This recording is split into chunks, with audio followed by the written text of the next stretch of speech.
اعوذ باللہ من الشیطان الرجیم بسم اللہ الرحمن الرحیم۔ سورہ فرقان میں پھر وہی مضمون آ گیا ہے کہ مشرکین مکہ کی طرف سے وہ ایک ہی مطالبہ تھا کہ جو دہرا دہرا کر بار بار سامنے آ رہا تھا کہ کوئی حصی معجزہ دکھایا جائے،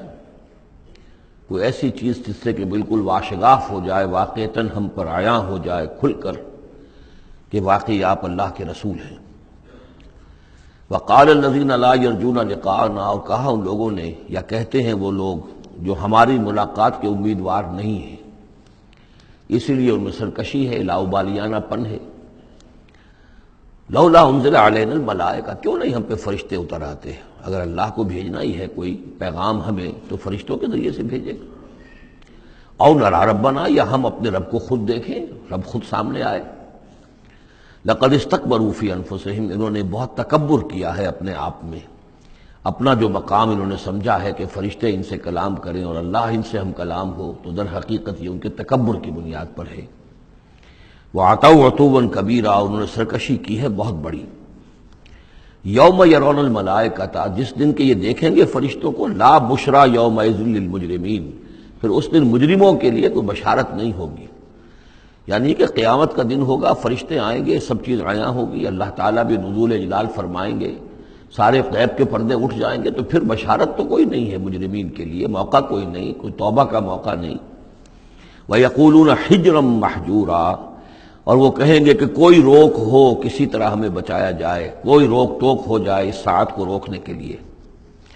وَقَدِمْنَا إِلَىٰ مَا عَمِلُوا مِنْ عَمَلٍ، یہ تیسری مرتبہ وہ مضمون آ رہا ہے کہ بغیر حقیقی ایمان کے اگر نیکیاں دنیا میں کی جاتی ہیں اپنے ضمیر کو کچھ مطمئن کرنے کے لیے، اپنے دلوں کو دلاسا دینے کے لیے، تو ان کی کوئی حیثیت اللہ کے ہاں نہیں ہے۔ یہ سورہ ابراہیم میں بھی آ چکا ہے، اور پھر سورہ نور کے اندر ہم پڑھ چکے ہیں کہ سراب کی حیثیت رکھتی ہیں یہ نیکیاں ان کی، جیسے کہ پیاسا جو ہے وہ سمجھتا ہے کہ پانی ہے، یحسبہ الظمآن ماء حتی اذا جاءہ لم یجدہ شیئا ووجد اللہ عندہ ووفاہ حسابا، بس اللہ سریع الحساب۔ اور یہاں تیسری مرتبہ آ رہا ہے وَقَدِمْنَا إِلَىٰ مَا عَمِلُوا، ہم آگے بڑھیں گے ان کے اعمال کی طرف، ڈھیر لگے ہوں گے، ان کی نیکیاں ہیں، ان کی یہ خیرات ہے، یہ فاؤنڈیشن بنائی تھی، یہ یتیم خانہ کھولا تھا، یہ ہسپتال تھا، یہ تھا وہ تھا، یہ جو حاجی تھے ان کی خدمات تھیں۔ قدمنا الی ما عملوا، اور نقشہ ایسا کھینچا گیا ہے جیسے کہ کوئی آئے اور آگے آ کے ٹھوکر مارے، جیسے کہ فٹ بال کو کک ماری جاتی ہے۔ وقدمنا الی ما عملوا من عمل، ان کے وہ بڑے بڑے عمل جس پر انہیں بڑا غرہ ہوگا، بہت سہارا ہوگا کہ ہم بہت کچھ لے کر جا رہے ہیں، ہم اس کی طرف آگے بڑھیں گے۔ فجعلناہ ھباء منثورا، تو ہم اسے کر دیں گے اڑتا ہوا غبار۔ یعنی وہ جو نظر آ رہا تھا کافی کہ یہاں پہ بڑی نیکیوں کا انبار ہے، معلوم ہوگا غبار تھا اور کچھ نہیں۔ اسی کا وہاں نقشہ کھینچا گیا سورہ ابراہیم میں کہ جیسے ریت ہو، راکھ ہو، اور اس کے اوپر تیز آندھی آئے اور وہ ہوا ختم ہو جائے، کوئی اس کا وجود نہ رہے۔ یہ ہے حقیقت ان نیکیوں کی کہ جو حقیقی ایمان کے بغیر ہوتی ہے۔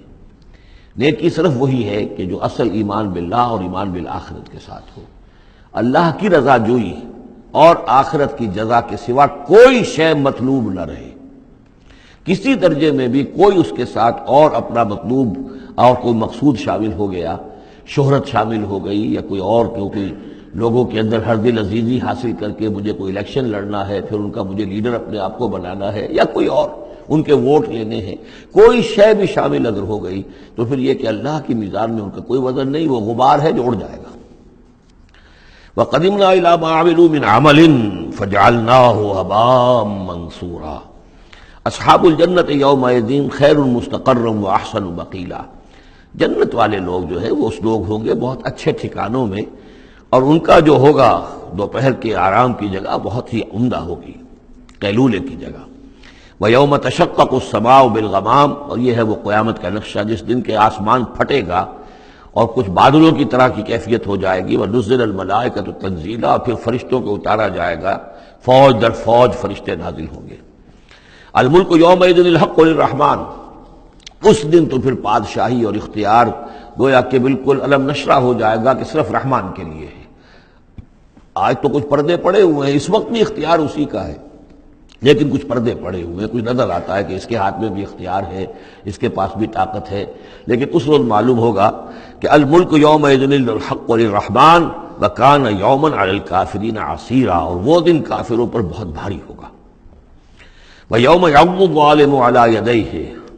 اور وہ دن ہوگا کہ ظالم جو ہے، جو گناہ گار ہیں، مشرک ہیں، کافر ہیں، اللہ کے جو باغی تھے، وہ اپنے ہاتھوں کو کاٹیں گے اپنی جھنجھلاہٹ میں۔ یقول یا لیتنی اتخذت مع الرسول سبیلا، اور کہیں گے کاش کہ میں نے رسول کے ساتھ راستہ اختیار کیا ہوتا، رسول کے راستے پر چل رہا ہوتا، میں ان کا اتباع کرتا، ان کے ساتھیوں میں شامل ہو جاتا۔ یہی ہے وہ عض یعض، ہاتھوں کو کاٹنا، کہ جس کے لیے وہ میں نے حدیث جو آپ کو سنائی تھی کل کہ ملکن عاضًا، پہلا دور دور نبوت تھا، پھر دوسرا دور دور خلافت علی منہاج النبوہ، اور تیسرا دور حضور کی اس حدیث کی روح سے ہے ملکن عاضًا، کاٹ کھانے والی ملوکیت، ایسی ملوکیت جو ظالم ہوگی۔ یا ویلتا، وہ اس وقت کہے گا کافر کہ ہائے میری شامت،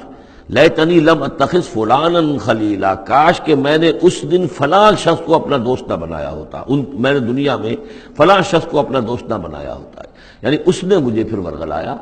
میرا تو دل کچھ کھلنے لگا تھا، مجھ پر حقیقت منکشف ہونے لگی تھی، میں تو کچھ مائل ہونے لگا تھا رسول کی طرف، لیکن فلاں میرے دوست نے مجھے پھر ورغلایا اور مجھے اس راستے سے واپس لے گئے۔ یا ویلتا لیتنی لم اتخذ فلانا خلیلا لقد اضلنی عن الذکر بعد اذ جاءنی، اس نے مجھے گمراہ کیا، بھٹکا دیا ذکر سے جبکہ وہ میرے پاس پہنچ گیا تھا۔ یعنی ذکر کا پہنچ جانا ایک تو یہ ہے کہ اللہ کے رسول نے مجھے سنا دیا، دوسری کہ میرے دل کے اندر بھی وہ اترنے لگا تھا، وہ مجھ تک پہنچ گیا تھا، میرے دل کے تاروں کو چھیڑنے لگا تھا، جیسے کہ کہا گیا ہے وَقُلْ لَهُمْ فِي أَنفُسِهِمْ قَوْلًا بَلِيغًا، اے نبی ایسی بات کہیے ان سے کہ جو ان کے اتر جائے، جو پہنچ جائے، ان کی روح کی گہرائیوں تک اس کی رسائی ہو جائے، وہ بات کہیے۔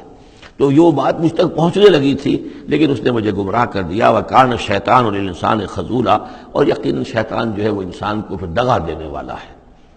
وَقَالَ الرَّسُولُ يَا رَبِّ إِنَّ قَوْمِي اتَّخَذُوا هَٰذَا الْقُرْآنَ مَهْجُورًا، اور رسول نے کہا، فریاد کی، اے اللہ، اے میرے پروردگار،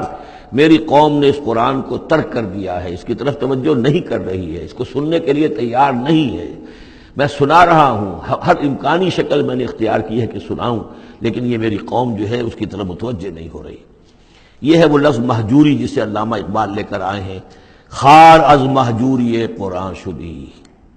کہ اے امت مسلمہ تو جو ذلیل و خوار ہوئی ہے تو قرآن کو ترک کرنے کے باعث ہوئی ہے۔ جیسے کہ حضور نے فریاد کی، یا قیامت کے دن حضور فریاد کریں گے، یہ دونوں معنی اس کے ہو سکتے ہیں، لیکن اس وقت جو پیش نظر ہے،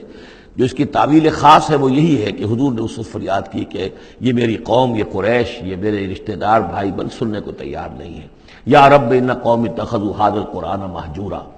ان کا جو قرآن مجید کو ترک کرنا تھا وہ تو تھا ڈھٹائی کے ساتھ کہ یہ اللہ کا کلام ہے ہی نہیں، یہ تو محمد نے اپنا گھڑ لیا ہے۔ لیکن یہ ہے کہ کوئی شخص اس کلام پر ایمان کا دعویٰ کرے، لیکن اس کی روش یہ ظاہر کر رہی ہو کہ وہ حقیقتاً ایمان نہیں رکھتا، وہ بھی اسی کے ذیل میں آ جائے گا۔ وہ کہتا تو ہوگا میں سمجھتا ہوں یہ اللہ کا کلام ہے، لیکن پڑھتا ہی نہیں، کہتا ہے کہ میں مانتا ہوں یہ اللہ کا کلام ہے، اس کو سمجھتا ہی نہیں، کہتا ہے یہ اللہ کا کلام ہے، اس پر عمل نہیں کرتا، تو وہ کہنا نہ کہنا برابر ہو گیا، یہ تو تکذیب حالی ہو گئی۔ چنانچہ اس آیت کے ذیل میں جو حاشیہ لکھا ہے مولانا شبیر احمد عثمانی رحمۃ اللہ علیہ نے، وہ میں آپ کو سنا دینا چاہتا ہوں۔ آیت میں اگرچہ مذکور صرف کافروں کا ہے، تاہم قرآن کی تصدیق نہ کرنا، اس میں تدبر نہ کرنا، اس پر عمل نہ کرنا، اس کی تلاوت نہ کرنا، اس کی تصحیح قرات کی طرف توجہ نہ کرنا، اس سے اعراض کر کے دوسری لغویات یا حقیر چیزوں کی طرف متوجہ ہونا، یہ سب صورتیں درجہ بدرجہ ہجران قرآن کے تحت میں داخل ہو سکتی ہیں۔ اگر ہمارا طرز عمل یہ ہے کہ نہ قرآن کو ہم پڑھتے ہیں، نہ سمجھنے کی کوشش کرتے ہیں، انگریزی زبان ہم نے اتنی سیکھ لی کہ انگریزوں کو پڑھا دیں، لیکن عربی اتنی بھی نہیں سیکھ سکتے کہ قرآن مجید کا مفہوم براہ راست ہمارے دلوں پر نازل ہو جائے، تو پھر یہ کہ ہمارا کہنا یہ کہ ہم قرآن کو اللہ کا کلام مانتے ہیں، یہ جھوٹ موٹ کا دعویٰ ہے، ہمارا عمل اس کی تصدیق نہیں کر رہا، ہمارا عمل جو ہے ہمارے اس ایمان کی گواہی نہیں دے رہا۔ اس موضوع پر الحمدللہ میرا وہ جامع کتابچہ ہے مسلمانوں پر قرآن مجید کے حقوق، اس کا انگریزی ترجمہ بھی ہے، فارسی ترجمہ بھی ہے، عربی ترجمہ بھی ہے، ملیشیا کی زبان میں بھی ہوا ہے، یہ مختلف جگہوں پر اس کا تراجم ہوئے ہیں، الحمدللہ کہ بہت مقبول کتابچہ ہے۔ وَكَذَلِكَ جَعَلْنَا لِكُلِّ نَبِيٍّ عَدُوًّا مِّنَ الْمُجْرِمِينَ، یہ مضمون پہلے بھی آ چکا ہے، سورہ نام میں بھی آ چکا ہے، ہم تو خود ہر نبی کے دشمن کھڑے کر دیتے ہیں، تاکہ بھٹی ذرا گرم ہو، تصادم ہو، کشاکش ہو، تبھی تو اہل ایمان کے ایمان کی تو جانچیں گے نا کون کتنے پانی میں ہے، کیا پتہ چلے گا۔ اگر سب آرام سے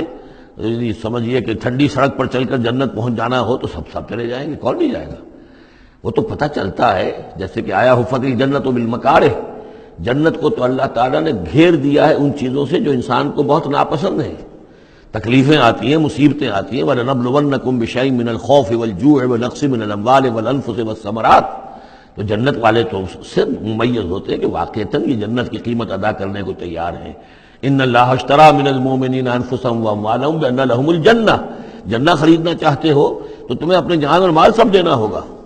کذالک جعلنا لکل نبی عدوا من المجرمین، اسی طرح ہم نے ہر نبی کے لیے مجرموں میں سے دشمن کھڑے کر دیے۔ وکفیٰ بربک ہادیا ونصیرا، اور کافی ہے تیرا رب ہدایت دینے کے لیے، جو بھی ہدایت کا طالب ہوگا اللہ ہدایت دے گا اور اس کی مدد بھی کرے گا۔ صدق اللہ العظیم۔